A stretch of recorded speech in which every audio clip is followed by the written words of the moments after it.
In this video, we're going to talk about 3 prospects that the New York Mets should call up for September 1st, and this video starts right now. But before we get into this video, I need you to subscribe to the Prospect Hut, where we talk about more about Mets prospects and Mets minor leaguers. Number 1, first player I'm going to talk about is right-handed pitcher Justin Jarvis. Most of the prospects the Mets acquired were position players with the exception of Justin Jarvis. New York acquired Jarvis in the deal that sent Mark Canha to the Brewers. It was a pretty good get from New York in exchange for a player who was likely gone in the offseason.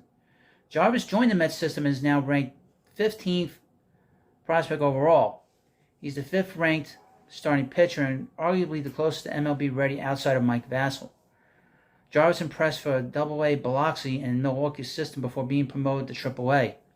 He struggled in his 3 starts for AAA Nashville, but while not perfect, he has improved in Syracuse with a 5.91 ERA in 3 starts.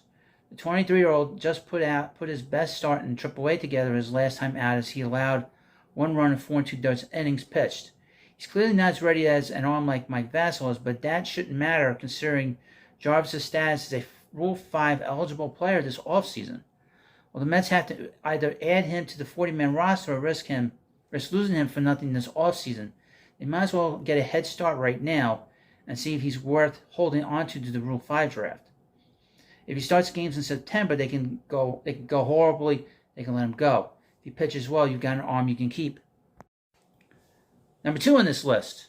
The Mets greatly improved their farm system at the trade deadline with the Max Scherzer and Justin Verlander trades, but they acquired virtually only position players. New York were already thin pitching-wise on the farm, and now each of their top 8 prospects, according to MLB Pipeline, are position players. The best pitcher on the list is Mike Vasos, who's ranked 9th in New York's system. The 23-year-old has risen up the prospect ranks this season after ranking 21st in the team's prospect list last season, despite a worse system overall. It's easy to see why.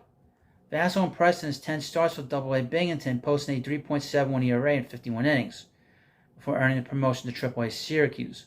Things haven't gone quite as smoothly here, but he's kicked it in gear of late.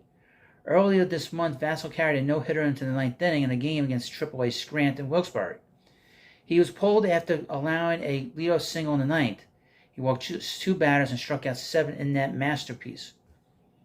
His most recent start for Syracuse was another good one, as he allowed just 1 run on 6 hits with 1 walk, 4 strikeouts, and a win over AAA Columbus. Vasos lowered his Syracuse ERA from 7.04 to 5.01 thanks to a 1.83 ERA in his last 3 starts. He might not dominate right away, but Vasos is one of the few Mets prospects they can actually hang their hats on. Give him a shot and see if he's ready for 24. He cannot possibly be worse than Carlos Carrasco anyway, so there's a good chance the 2023 team improves. And finally, number 3. This is one that everyone's all been clamoring for months. A prospect Mets fans have been clamoring for. Well, it's funny I should mention that. But throughout most of the season is Ronnie Mauricio. New York's 4th-ranked prospect per MLB Pipeline is enjoying his first full year in AAA, slashing .285, .336 on base percentage, .486 slugging percentage with 20 homers, 65 RBIs. He's tacked on 28 doubles and 21 stolen bases.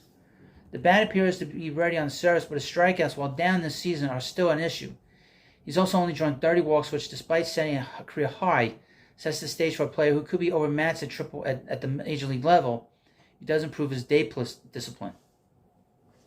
Another knock on Mauricio is his glove. The 23-year-old was brought up through the Mets system as a shortstop, but with Francisco Lindor locked at that position for the next decade, a different position is needed. Mauricio has been exposed to 2nd, 3rd, and left field this year in Syracuse, but hasn't excelled in any of those spots. While he's not the perfect prospect, the Mets simply have nothing to lose by calling him up. His bat appears to be as steady as it's going to be, and he can improve defensively in the majors. New York are out of it, and he's certainly more exciting than players like Jonathan Arauz and Danny Mendick. See what you have for 2024.